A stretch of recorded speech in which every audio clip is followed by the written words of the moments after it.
Board challenge করলে mark কমে যায়? কারো কি জিপিএ কমে গিয়েছে?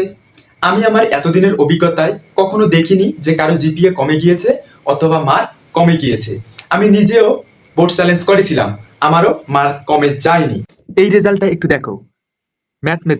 ম্যাথমেটিক্সে ৭৯, physics ৭৮, chemistry ৭৮, biology ৭৯, higher math ৭৯। এই রেজাল্টের জন্য তার কি বোর্ড চ্যালেঞ্জ করা উচিত নাকি উচিত না? আজকের ভিডিওতে আমি বোর্ড চ্যালেঞ্জের A to Z নিয়ে আলোচনা করব। তোমরা ভিডিওটা না টেনে সম্পূর্ণ ভিডিওটা ভালোভাবে দেখে নাও। পড়ালেখা বিষয়ক যে কোনো আপডেট পেতে তোমরা এই চ্যানেলটিকে সাবস্ক্রাইব করে বেল বাটনে ক্লিক করে রাখতে পারো। এছাড়াও ভিডিওর প্রথম কমেন্টে একটা টেলিগ্রাম গ্রুপের লিংক দেওয়া আছে, তোমরা সেই লিংকের মাধ্যমে টেলিগ্রাম গ্রুপে যুক্ত হয়ে পড়ালেখা বিষয়ক যে কোনো আপডেট গাইডলাইন পেতে পারবা।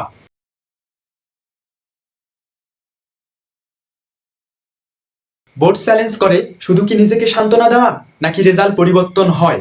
রেজাল্ট পরিবর্তন হয়, ফেল থেকে পাস আসে, জিপিএ বৃদ্ধি পায় এবং এ প্লাসও অনেক সময় এসে যায়, তবে পার্সেন্টেজটা কম।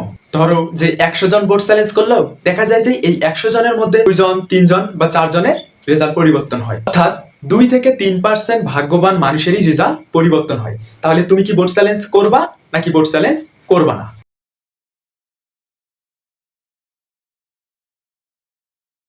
আমি বলবো যদি তোমার কোনো সাবজেক্টে ফেল এসে থাকে তাহলে তুমি অবশ্যই বোর্ড চ্যালেঞ্জ করো। তোমার যদি টাকা নাও থাকে তাহলে তুমি টাকা ধার নিয়ে হলেও বোর্ড চ্যালেঞ্জ করো। আর বোর্ড চ্যালেঞ্জ করতে আহামরি খুব একটা বেশি টাকা লাগে না যে তোমাকে টাকা ধার নিয়ে বোর্ড চ্যালেঞ্জ করতে হবে।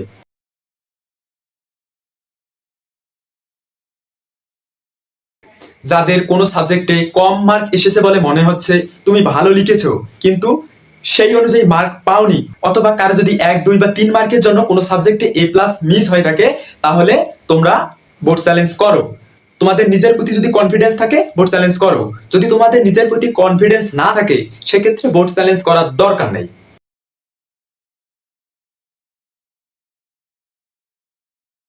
তুমি যখন বোর্ড চ্যালেঞ্জ করবা তখন বোর্ড থেকে দেখা হবে যে তোমার রেজাল্ট তৈরিতে কোনো টেকনিক্যাল প্রবলেম হয়েছে কি না। তোমার খাতার টোটাল মার্ক ক্যালকুলেশন করে দেখা হবে, ক্যালকুলেশন করে যদি তোমার মার্ক বৃদ্ধি পায় সেক্ষেত্রেই তোমার রেজাল্টটা পরিবর্তন করে দিবে।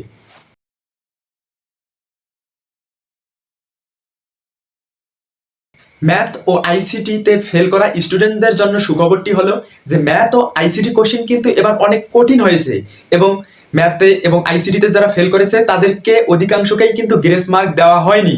তো যারা বোর্ড চ্যালেঞ্জ করবে দেখা যাবে যে তাদের অনেকেই ম্যাথ এবং আইসিটিতে পাশ করে যেতেও পারে।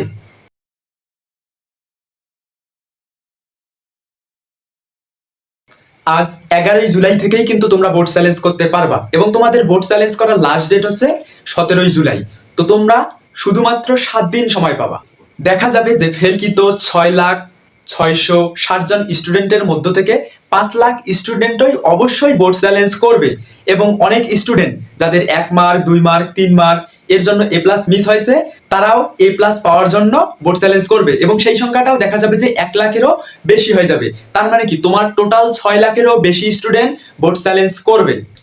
তাই তোমরা লাস্ট ডেটের জন্য অপেক্ষা না করে দ্রুতই বোর্ড চ্যালেঞ্জ করে নিবা। লাস্ট ডেটের জন্য অপেক্ষা করলে তোমাদের সমস্যায় পড়তে হতেও পারে।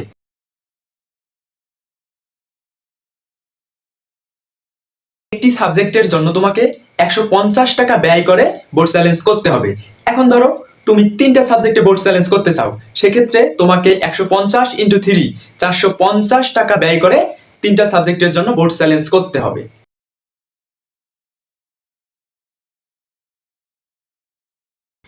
বোর্ড চ্যালেঞ্জ করার জন্য তোমার প্রথমেই প্রয়োজন হবে একটা টেলিটক সিম। তুমি টেলিটক সিম ব্যতীত অন্য যে সিমগুলো আছে যেমন গ্রামীণ সিম, বাংলালিংক সিম, রবি বা এয়ারটেল এগুলোর মাধ্যমে কিন্তু বোর্ড চ্যালেঞ্জ করতে পারবা না। বোর্ড চ্যালেঞ্জ করার জন্য তোমার বিকাশ বা নগদ বা রকেটে টাকা থাকা লাগবে বিষয়টা এমন না। তুমি যেই টেলিটক সিম দিয়ে বোর্ড চ্যালেঞ্জ করবা সেই টেলিটক সিমে টাকাটা রিচার্জ করে রাখতে হবে।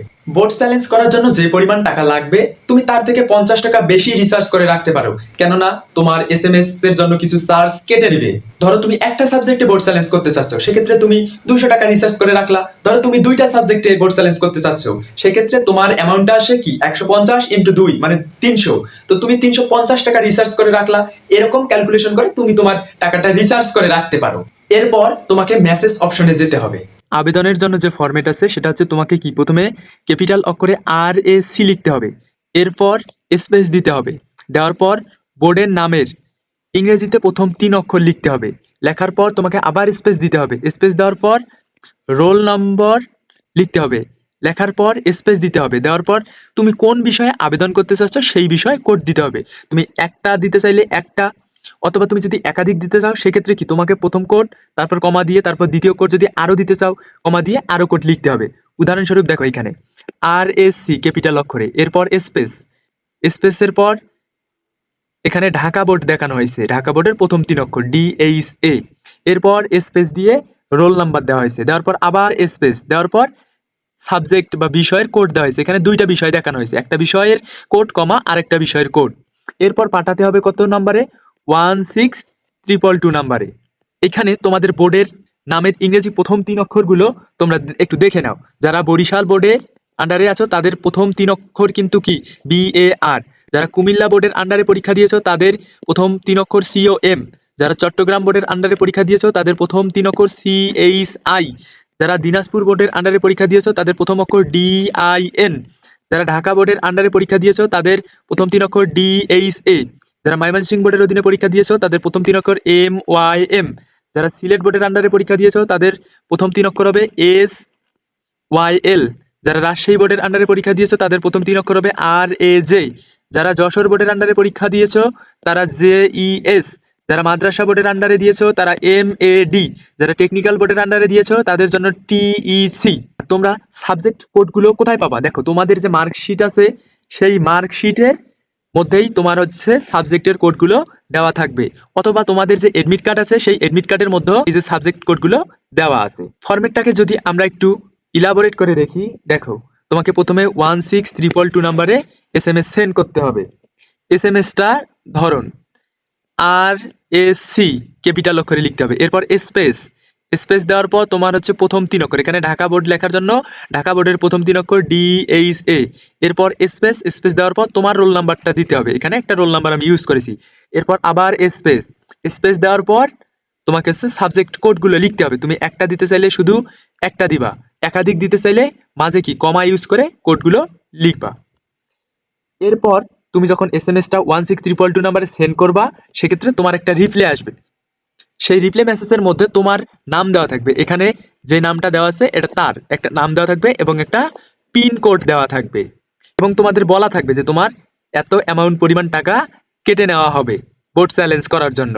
তুমি কি বোর্ড চ্যালেঞ্জ করতে চাও কিনা, যদি চাও তাহলে দেখো তোমার এখানে লেখা আছে to pay free, please type করতে হবে RAC, তারপর স্পেস দিতে হবে, ইয়েস লিখতে হবে, আবার স্পেস দিতে হবে, তোমার যে পিন কোডটা আসছে সেই পিন কোডটা লিখতে হবে, লেখার পর আবার স্পেস দিয়ে তোমার যে ফোন নাম্বার আছে সেই ফোন নাম্বারটা এখানে দিতে হবে। তুমি তোমার গ্রামীণ সিম বা রবি সিম যে কোনো সিমের নাম্বার কিন্তু এখানে দিতে পারো, সেই নাম্বারের মধ্যেই কিন্তু তোমার রেজাল্টটা তোমাকে পাঠিয়ে দেবে SMS করে, দেন তোমাকে আবার 16322 নাম্বারে সেন্ড করতে হবে। দেখো শেষটা RAC স্পেস দিতে হবে, তারপর ইয়েস লিখতে হবে, তারপর আবার স্পেস দিয়ে তোমার যে পিন নাম্বারটা এসেছে সেই পিন নাম্বারটা তোমার এখানে লিখতে হবে, লেখার পর আবার স্পেস দিতে হবে, স্পেস দেওয়ার পর তোমার ফোন নাম্বার দিবা এখানে, তোমার যদি গ্রামীণ থাকে গ্রামীণ, রবি থাকে রবি, যেই সিম থাকবে সেই সিমে এখানে দিতে পারবা। তুমি এখানে যেই নাম্বারটা দিবা এই নাম্বারের মধ্যেই কিন্তু তোমার রেজাল্টটা তোমাকে SMS করে পাঠিয়ে দেবে যে চেঞ্জ হয়েছে কি হয়নি। চলো একটা SMS এর মাধ্যমে সম্পূর্ণ বিষয়টা আমরা দেখে নেই। তোমাকে প্রথমেই SMS-এর এখানে যেতে হবে, এখানে যাওয়ার পর স্টার্ট চ্যাটে ক্লিক করতে হবে, স্টার্ট চ্যাটে ক্লিক করার পর 2 এর এখানে তোমাকে 16322 নাম্বার উঠাইতে হবে, এরপর তোমার এরকম একটা ইন্টারফেসে নিয়ে আসবে, এই ইন্টারফেসের মধ্যে তোমাকে টাইপিং করতে হবে RAC, তারপর তোমাকে স্পেস দিতে হবে, স্পেস দেওয়ার পর তোমাকে বোর্ডের প্রথম 3 অক্ষর লিখতে হবে, এখানে আমি ঢাকা বোর্ড দিয়ে দেখানোর জন্য ঢাকা বোর্ডের প্রথম 3 অক্ষর DHA লিখলাম, এরপর তোমাকে আবার স্পেস দিতে হবে, স্পেস দেওয়ার পর তোমার রোল নাম্বারটা লিখতে হবে, আমি এখানে একটা রোল নাম্বার দেখাচ্ছি 12345 6, এখানে আমি একটা নিজের মতো রোল নাম্বার দিলাম, এরপর তোমাকে আবার স্পেস দিতে হবে, স্পেস দেওয়ার পর তুমি কোন সাবজেক্টের জন্য বোর্ড চ্যালেঞ্জ করতে চাচ্ছ সেই সাবজেক্টের বিষয় কোডটা এখানে লিখতে হবে। আমি এখানে 101 লিখলাম একটা বিষয় কোড। এরপর তুমি যদি একাধিক বিষয়ে বোর্ড চ্যালেঞ্জ করতে চাও সেক্ষেত্রে তোমাকে কমা দিয়ে ওই বিষয়গুলো লিখতে হবে। আমি এখানে যেমন 107 কমা দিয়ে 109, মানে আমি এখানে 3টা বিষয়ে বোর্ড চ্যালেঞ্জ করার জন্য আবেদন করতেছি। তোমরা জয়টা করবা, তোমরা তয়টাই দিবা। এরপর উঠানো শেষ হলে তোমরা সেন্ড অপশনে ক্লিক করবা। এরপর একটা রিপ্লে এসএমএস আসবে। রিপ্লে এসএমএসে তোমাদের নাম এবং পিনকোড দেওয়া থাকবে। এরপর তোমাদেরকে আবার এসএমএস টাইপিং করতে হবে, RAC, তারপর স্পেস, স্পেস দেওয়ার পর ইয়েস লিখতে হবে, YES। ইয়েস লেখার পর আবার স্পেস দিতে হবে। স্পেস দেওয়ার পর তোমার এসএমএসে যে পিনকোডটা আসবে সেই পিনকোডটা এখানে উঠাইতে হবে। আমি এখানে আমার পিনকোডটা উঠাচ্ছি, 45678। পিনটা তোলা হলে আবার স্পেস দিতে হবে। স্পেস দেওয়ার পর তোমাকে এখানে তোমার একটা ফোন নাম্বার দিতে হবে। তুমি গ্রামীণ, রবি, বাংলালিংক যে কোনো দিতে পারো, যেটা তোমার সচল আছে। কারণ কি, ওই সিমের মধ্যেই তোমাকে এসএমএস দিয়ে তোমার রেজাল্টটা জানিয়ে দেবে। এরপর এখানে আমি আমার নিজের যে ফোন নাম্বারটা আছে সেই ফোন নাম্বারটা দিচ্ছি। তোমরা ভুলেও কিন্তু যে ফোন নাম্বারটা তোমাদের বন্ধ থাকে সেই ফোন নাম্বারটা দিও না, তখন কিন্তু এসএমএস আসলেও তুমি জানতে পারবা না। এরপর যদি তোমার নাম্বার তোলা শেষ হয় তুমি সেন্ড করে দিও। এভাবে তোমরা ঘরে বসে নিজেরাই বোর্ড চ্যালেঞ্জ করতে পারবে।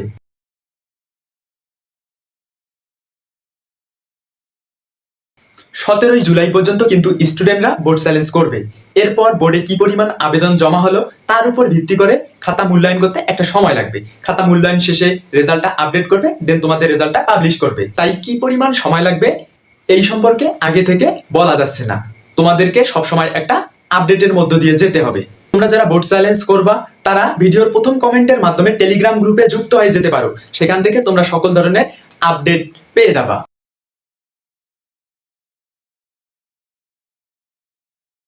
তুমি যে এসএমএস এর মাধ্যমে বোর্ড চ্যালেঞ্জ করবা সেই এসএমএস এর রিপ্লাই হিসেবে বোর্ড থেকে তোমাদের রেজাল্টটা তোমাকে জানিয়ে দেওয়া হবে। তোমার যদি রেজাল্টটা পরিবর্তন হয় সেক্ষেত্রে সেই রেজাল্টটা তোমার মার্কশিটে আপডেট করে দিবে। মার্কশিটে রেজাল্টটা আপডেট করে দিতে আরো কিছু সময় লেগে যাবে। তোমরা যারা বোর্ড চ্যালেঞ্জ করবা তাদের সকলের জন্য শুভকামনা রইল, যেন তোমাদের মনের ইচ্ছা পূরণ হয়। Thanks for watching my video.